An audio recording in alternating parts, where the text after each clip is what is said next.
What's cracking, YouTube? Welcome back to Myers Two-Stroke RC Garage. And today, guys, what we're going to do, I'm going to be going over some channel updates and where we're sitting with Taylor 35 Reed engine and what I had to do to make this a Reed engine.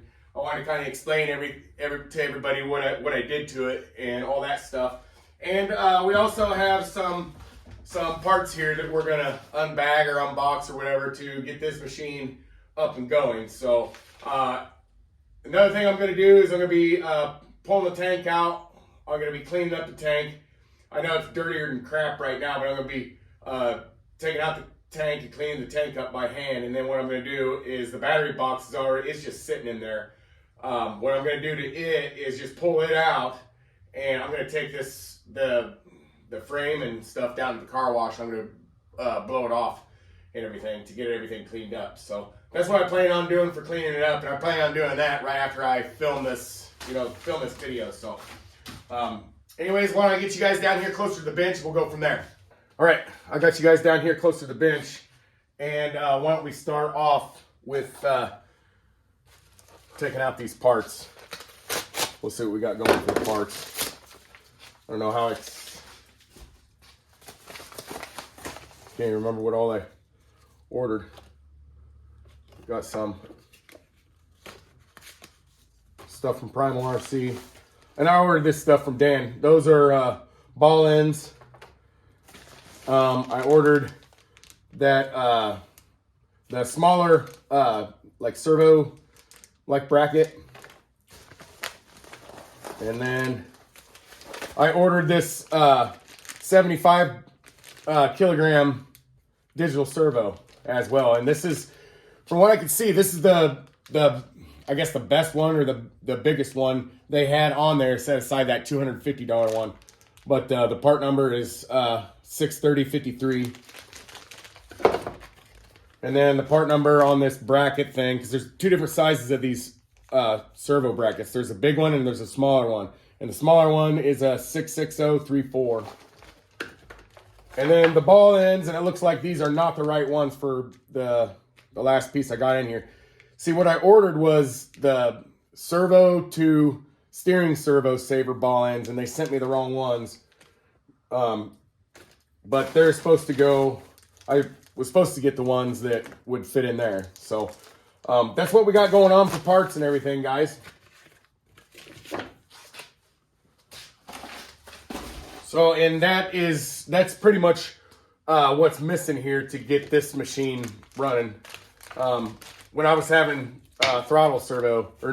steering servo issues with the 71 Supreme, that's basically this. When I was having problems with the 71 Supreme, I grabbed the steering servo out of this because it was down. I mean, the engine was down and stuff, and I wasn't working on it at the time. So but that's going to take care of all our parts. And then what I wanted to go over is I'm going to put up a couple pictures, and I want to go over what I did to make this a Reed engine. And so what I did was, first of all, you have to fill your intake port completely full of JB Weld or whatever.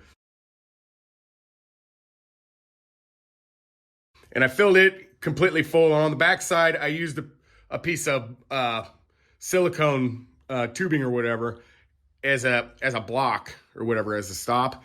And what I did on this side is, I'm not talking about this right yet. I'm talking about, for the block, I wanted it, for the silicone, I wanted it to be 0.5 millimeter away from the cylinder bore. That's this outside diameter here. So I wanted the JB Weld to be inside about 0.5 millimeter. And then what this is my test pilot head I used to machine my first attempt at the Reed port. And we'll go into that later. But the pictures that I wanted to send, show you or whatever, are there are pictures of the process of going through. I got a picture of the new head being epoxied, and I'll put that one up. And then I got another picture of the rotating assembly complete, and the piston down to where you can see the reed port and everything. And, you know, so it has the reed port and then your 2 transfer ports. So that's how the engine breathes.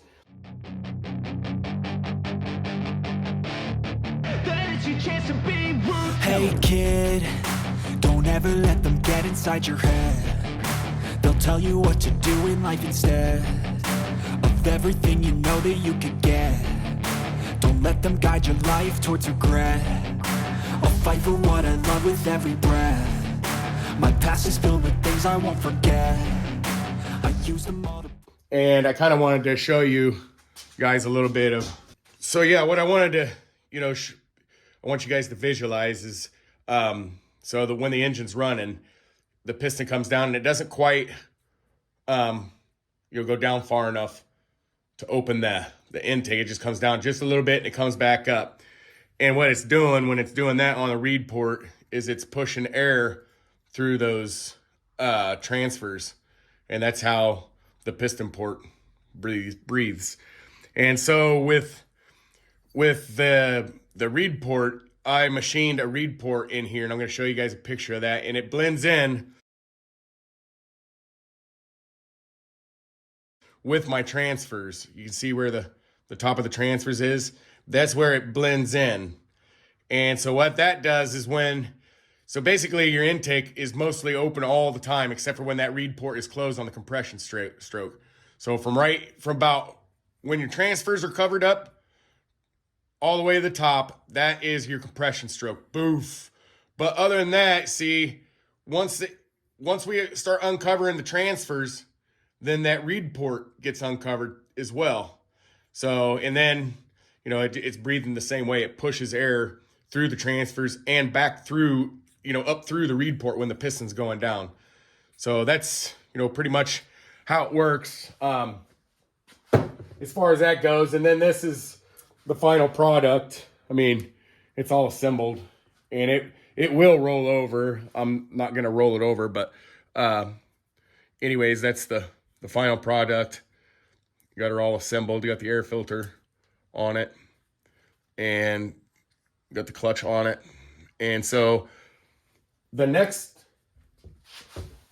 thing to do is we got to get this machine, you know, first off cleaned up and everything. And then I got to put the replacement parts on it. And then once we get the replacement parts on it, then we can go ahead and, you know, assemble it and do a first fire on the Taylor Reed 35. So that's what I'm going to be working on here in the next few days or whatever. I might even get it, you know, mostly done tomorrow and maybe even shoot out a video Monday or something. I hate making promises like that, guys, because it's really hard for me to keep them. You know, because I mean, life happens and I got 2 kids and something goes different and I got to go pick them up and it just things will happen. But anyways, yeah, in the near future, we're going to be sticking that engine in and doing a first fire and everything. Oh, and then you can see my block off plate for my intake. So on it, but, yeah, that's going to do it for the gist of the video. I just kind of wanted to throw you guys out a little, an update video, let you know what I've been working on and all that stuff, amongst, just, all the other stuff I'm doing, here at home, taking care of my family and all that stuff. So, and then as far as this, I would like to get a run video of the Taylor 71 Supreme with the 28 millimeter carburetor setup back. I'd like to get another run video because the weather around here, guys, has changed. And I don't know if everybody's familiar with Iowa weather, but in the summertime, it's usually, 80 or 90 degrees with a lot of humidity, and stuff like that. And then in about this time, about October, first week of October, second week of October, it'll do a flip. And now you're looking at highs of 60, lows in the 40s, and the air density is a lot better, I guess is what I'm trying to say. So we're going to be doing some run videos of the Taylor 71 Supreme with this nice dense air and see how she runs, because we haven't seen how it runs since springtime, in the nice dense air. So, and it's